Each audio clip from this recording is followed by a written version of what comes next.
In terms of the Giants, they play the Saints on Sunday. You've got Victor Cruz and Janoris Jenkins, I think it was, talking about Josh Norman. I can't find the clips anywhere, but talking about how covering the one side of the field, blah, right. blah, blah, blah, well, this not became following. a big story yesterday because a lot of players in the league, Giants players, are now chirping about it, supporting Odell Beckham any chance they get.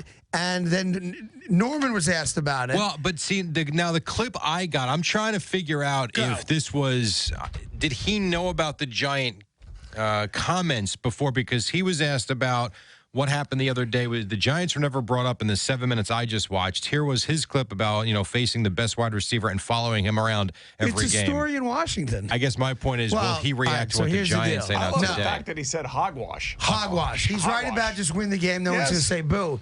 A columnist in Washington on Monday morning wrote the article that we talked about here, that Boomer brought up, saying if you're going to pay him, all-world money, and he considers himself the best cornerback in the league, then you shouldn't be frozen on one side of the field. You got to match up wherever Antonio Brown is. Yeah, but I know that. I'm just giving the background. Like I was telling Ian that night, Ian and I were doing the game, and Bashaud Breeland is just getting lit up.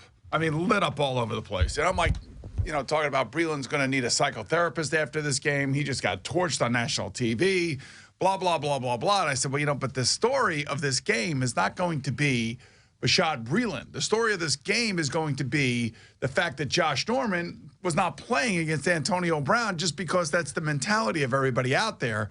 And then sure enough, you wake up Monday morning and there it is. And now the other thing too is kind of interesting is the amount of NFL players that follow these games now and tweet during the games. It's significant. It's significant. It's actually quite fun. If you follow this, it's really quite fun because guys will take shots at each other. So Victor Cruz was like, if Josh Norman goes to the coach and goes, I want AB, as they call Antonio Brown, the coach is probably going to say, yeah, of course.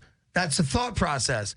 So Norman comes out, and I think you had the numbers, out of 38 snaps, 68 snaps. 68 snaps. 61 of those snaps, he was not guarding Antonio Brown. Because Antonio Brown was to the offense's left, the defense's right, and Josh Norman plays the cornerback on the left side of the defense. To be fair to Josh Norman, the 7 plays he covered him, he did a really good job. Well, and he had one catch against him. Right, and he actually also forced the incompletion, which I thought was a fumble. Agreed. But, the point, the whole thing is that now I'm wondering if Victor Cruz is like, forcing now the Redskins to want to play Odell Beckham Jr. so he doesn't have to deal with it. I know, but Victor Cruz came out and goes, you can't call yourself the best cornerback in the league if you're not guarding Antonio Brown. But that was the argument that which is great. I love it. But that was the argument Darrelle Revis and Patrick Peterson were making in regard to Richard Sherman. That he doesn't guard he stays on the left side of the field. Right. And whoever's there is who he picks. So if you're an offense,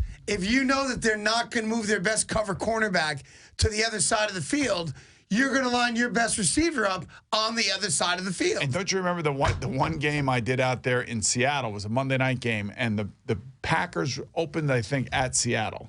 It was the year after the Seattle Seahawks won the Super Bowl here, I think it was. And Aaron Rodgers didn't throw one time I do to the remember right side of the field where Richard Sherman was. Yep. Don't you remember that whole fiasco? I do.